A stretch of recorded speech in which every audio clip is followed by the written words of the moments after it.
Le 24 septembre, Pascal Praud est revenu sur les obsèques de Charlie Kirk et une séquence de France Télévisions l'a fait sortir de ses gonds. Le 22 septembre 2025, Pascal Praud critique l'émission C'est Politique et son animateur Thomas Negaroff sur CNews. Pascal Praud s'indigne de la comparaison faite par Judith Perrignon entre les obsèques de Charlie Kirk et une assemblée nazie. L'animateur interpelle l'Arcom sur le manque de pluralité d'opinion dans les médias publics, incitant à lire l'article pour plus de détails. Difficile de passer une semaine sans que Pascal Praud ne fasse parler de lui sur CNews. Le lundi 22 septembre 2025, le présentateur vedette de l'heure des pros s'est une nouvelle fois illustré. En s'en prenant cette fois à l'émission C'est Politique diffusée sur France 5, ainsi qu'à son animateur Thomas Negaroff. Fidèle à son style, le journaliste n'a pas hésité à employer des formules très directes. Comme à son habitude, Pascal Praud a ouvert la matinée aux commandes de l'heure des pros sur CNews, en décortiquant l'actualité dense du moment, la décision de la France de reconnaître un État palestinien. Mais aussi les funérailles américaines du conservateur Charlie Kirk, largement commentées de l'autre côté de l'Atlantique. Sur France 5, dans l'émission C'est Politique animée par Thomas Negaroff, plusieurs intervenants, dont Marc Weitzman, Judith Perrignon et des historiens, débattaient du sujet Charlie Kirk.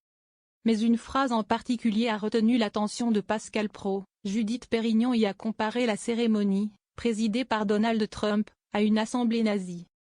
Face à cette séquence, le présentateur de l'heure des pros s'est emporté. Je vous assure, je ne veux pas m'acharner sur le service public parce qu'effectivement, je pense qu'il doit exister. Mais ce n'est plus possible. Vous avez une heure d'émission, hier, consacrée à expliquer que c'est une cérémonie nazie qui se passe pour l'enterrement de Charlie Kirk. Il n'y a personne autour de la table qui défend Trump. Ce n'est plus possible, a-t-il fustigé. Dans son éditorial, Pascal Praud n'a pas seulement critiqué le choix des invités, mais également ciblé Thomas Negaroff, ce présentateur. Il croit qu'il connaît l'Amérique parce qu'il est entré 3 fois dans un McDonald's. Il nous expliquait que Kamala Harris allait être présidente et que Donald Trump ne serait jamais réélu. C'est une œuvre d'art. Pour lui, ce manque de pluralité d'opinion sur le service public est problématique.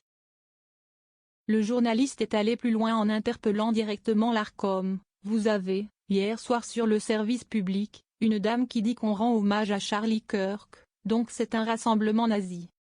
Vous avez ce qu'on appelle un modérateur, qui fait le même travail que moi a priori, qui devrait modérer et ne le fait pas.